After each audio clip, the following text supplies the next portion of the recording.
Fala, nação, tudo bem com vocês? Trazendo mais um corte, vamos estar reagindo juntos aí, né? Vamos ver o que o pessoal tá falando aí pós esse jogo onde o Flamengo assume a liderança. Afinal, o Palmeiras tropeçou, perdeu, tropeçou não, foi atropelado. O Santos ali jogou muito bem, ganhou do Palmeiras e a gente conseguiu aí essa liderança aí, tem tudo para conseguir esse campeonato, basta a gente botar ali a cabeça no lugar e entrar ligado em todos os jogos. Por que eu digo isso? Porque o Flamengo ganhou de 5-1, mas quem viu o jogo ali no primeiro tempo, o Flamengo tomar um gol do Sport, era uma coisa ali meio que não esperada, né? E aquilo ali acaba fazendo o time ficar nervoso, aquilo ali faz o time ficar ali apreensivo, então não é uma coisa muito bacana. Esse é o ponto negativo, mas de ponto positivo nós temos muitos pontos positivos. Vou trazer para vocês no final do vídeo, né? Vamos estar reagindo junto, vamos ver aí o que o pessoal da mídia tá falando, né? Pós essa assumida de liderança do Flamengo. No final eu trago para vocês aí todas as notícias e a nossa opinião sobre essa partida e essa posição de liderança do Mengão. Não dá. Vamos lá, estamos de volta com um jogo maluco, Sport 1, Flamengo 0. Vamos lá, para resumir, para quem não viu, o Sport faz 1-0. Aí, aos 37, mais ou menos, tem um homem expulso. Aos 41, Luiz Araújo faz um belo gol, 1-1. E aos 42, o Sport tem outro expulso. E assim, um expulso daquele, não sei o que eu tô fazendo aqui, né? O Ramon é expulso e sai andando. Mas o primeiro tempo termina 1-1. É isso, surpreendentemente. Até os 15 minutos do segundo tempo, quem tá chegando agora para os melhores momentos de 5-1, precisa entender que até os 15 do segundo tempo o jogo ainda era de muita tensão para o Flamengo na Arena Pernambuco. Até que o Cebolinha entra, acho que coisa de 2 minutos antes, e era o que precisava, alguém para chutar, para machucar, para forçar o Sport a empurrar, né? Alguém precisava finalizar, porque era um ferrolho ali. Então o Flamengo faz 2-1, né? A partir do momento que faz 2-1, o jogo acaba. Mas até os 15 do segundo tempo ali, o Flamengo sofreu. Aliás, o primeiro tempo muito ruim do Flamengo. Primeiro tempo muito ruim do Flamengo. Não fossem as 2 expulsões, a história poderia ser outra. Eu acho que pode discutir rigidez, critério e tudo mais, mas acho que os 2 foram bem expulsos. Tinha motivo para dar o segundo amarelo nos 2. E tem essa bola aí do Luiz Araújo que empata ainda no primeiro tempo, num cenário que era muito delicado do Flamengo. E até o gol ali que o Cebolinha chuta, sabe? Bate, o rebote, o Juninho, né? O Juninho X, a galera chama de Juninho X, sabia? Porque eu não sabia. É melhor, né? É a abreviação, fica melhor. E bate no joelho, e entra e faz o 2-1 pra soltar um pouco ali, a coisa tava complicada. É que eu vi muita gente falando, mas, pô, 4 faltas, 4 cartões. Sim, se você faz uma falta para cartão, você vai fazer o quê, né? Eu acho que jogadores do esporte, assim, faltas que você não faz se você tem um cartão amarelo. Você deve evitar. Cartão, inclusive, o Lucas Lima tá reclamando do Ramon Menezes, do cartão do jogador que fez a falta. Você deve evitar ao máximo, porque de fato, assim, era um jogo que, pelo desempenho do Flamengo no primeiro tempo foi triste. O Sport estava muito no jogo. O Flamengo, assim, uma caricatura de si mesmo, sentindo muitos desfalques. Queria te fazer uma pergunta. Ficando passado, como é que está a sua preparação para a Libertadores? Você vai ser o rei da América de novo, tenho certeza disso. E como você se sente sendo tão amado pela nossa torcida? Boa noite. Acho que agora o que eu quero fazer é só jogar futebol e esquecer o que ficou para trás. E me preparar cada dia mais, treino por treino, jogo por jogo, para mim chegar no dia 29 bem e conquistar esse título que todos nós queremos, né? Então, sobre a torcida, eu não tenho palavras para poder falar aqui. É gratidão eterna por todo o carinho, todo o apoio desde o dia 23 de janeiro de 2019, quando eu cheguei aqui no Flamengo. O carinho já era ali presente com eles e fica aqui o meu carinho sempre e a gratidão sempre por todos nós rubro-negro, que a gente possa continuar trilhando essa linda história aqui no Flamengo. Bruno, aproveitando o gancho da pergunta dela, antes da final da Libertadores ainda tem Fluminense, tem Bragantino, tem Atlético Mineiro, depois da final. Do que depender de você, você vai para todos os jogos, tem condições de encarar esses 3 jogos do Brasileiro antes da final? Claro, com certeza. Estou ali para poder ajudar, como sempre falei, independente se eu jogar ou não. Estou ali para poder passar um pouco da experiência também que eu tenho dentro desse clube para os que chegaram agora. Então, quero poder cada vez mais me preparar para poder ajudar o Flamengo aí nessa reta final do Brasileiro. Bruno, sei que é um assunto delicado, mas não tem como a gente não comentar que foi a sua absolvição. A gente falou com o Felipe Luiz aqui antes. Uma coisa que ele falou é que antes desse último julgamento, né, falou-se muito sobre a acusação e agora talvez não tanto sobre a absolvição, né, que você merecia também essa absolvição, essa redenção da sua reputação. Então, qual que é o seu sentimento nesse momento que você foi absolvido? E o que você pode falar desse momento que você passou também, que foi difícil para você fora de campo? E o que você está projetando agora? Olha, a resposta que eu tenho que dar é dentro de campo. As críticas que recebi, pessoas, né, jornalistas, a todo tempo falando de uma forma muito pesada, né? Eu vi muito isso, muita raiva, muito ódio dessas pessoas, mas que Deus possa abençoar eles. E a resposta que eu tenho que dar é para o Flamengo, nosso torcedor, e é isso que eu vou fazer daqui para frente.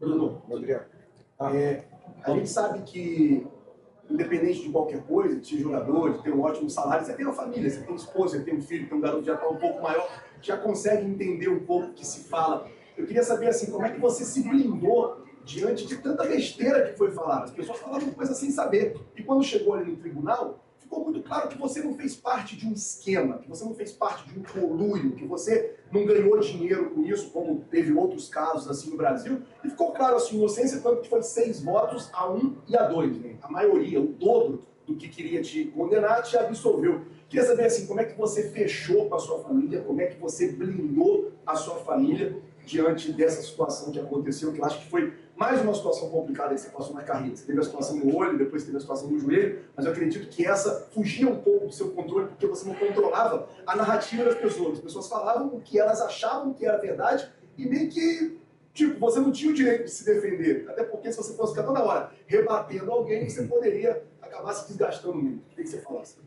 Cara, eu acho que, primeiramente, minha família foi muito importante para mim, minha esposa, meus filhos, né?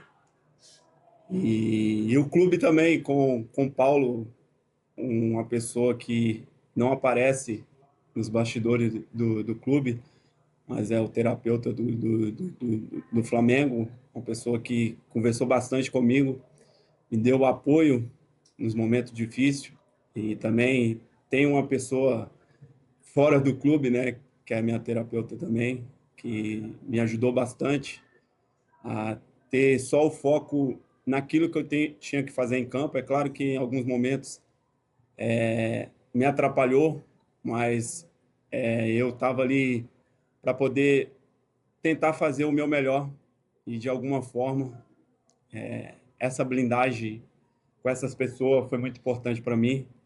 Então, tenho a agradecer eles, e minha esposa, meus filhos também, que estiveram comigo o tempo todo. E, como eu falei aqui, a resposta que veio foi lá do céu.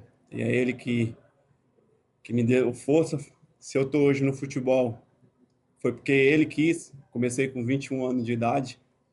Então, é Deus que me define, é Deus que vai poder me julgar, e é Deus que vai saber a hora de eu parar ou não. Bruno, tudo bem? Futebol agora, vamos lá? Vamos lá. Bruno, não é segredo para ninguém que você é talvez um dos maiores ídolos, se não o maior ídolo dessa geração atual. Onde o Flamengo vai ao redor do Brasil e do mundo, seu nome é gritado, é chamado. E ontem, na chegada do time ao hotel, a gente percebeu você bastante emocionado. Você foi para a torcida, falou com todos os torcedores, hoje mais uma vez teve seu nome gritado de forma impressionante no estádio. Eu queria saber, especialmente de ontem, o que passou na sua cabeça naquela hora que você estava muito emocionado, visivelmente? Tem até a foto do Gilvan de Souza que mostra na sua feição. O que passou na sua cabeça naquela hora que você atendeu a torcida e fez a alegria deles mais uma vez? Cara, se eu pudesse, eu abraçava os 45 milhões de torcedor. O meu pensamento era isso que eu queria, mas aquele carinho ali, quando eu cheguei aqui em Recife, mostrou que era isso que eu precisava. Levar essa gratidão para milhões de pessoas, a poucas pessoas que estavam ali na porta do hotel. Então, essa era meu desejo, abraçar todos, mas aqueles poucos ali, sinto-se abraçado, né, por todos os 45 milhões. Obrigado. Valeu. Você não se emocionou, mas eu me emocionei. Rapaziada, com vocês, Manu. Douglas, o que passou ali na sua cabeça, cara? 47 segundos em campo, já fez o gol, estreia pelo profissional com um gol tão rápido assim. O que passou naquele momento ali pra você? Acho que no momento ali, quando eu fiz o gol, aí passou milhares de coisas na minha cabeça. Passou minha família, minha tia, que hoje não pode estar aqui. Acredito que esteja no céu lá, esteja orgulhosa de mim. Passou muita coisa. Não sei nem o que explicar o que passou na minha cabeça lá. Que tia é essa? Qual é a importância dela na sua vida? Uma tia que sempre me apoiou, desde o início, e no início desse ano ela veio a falecer. Qual o nome dela? Viviane.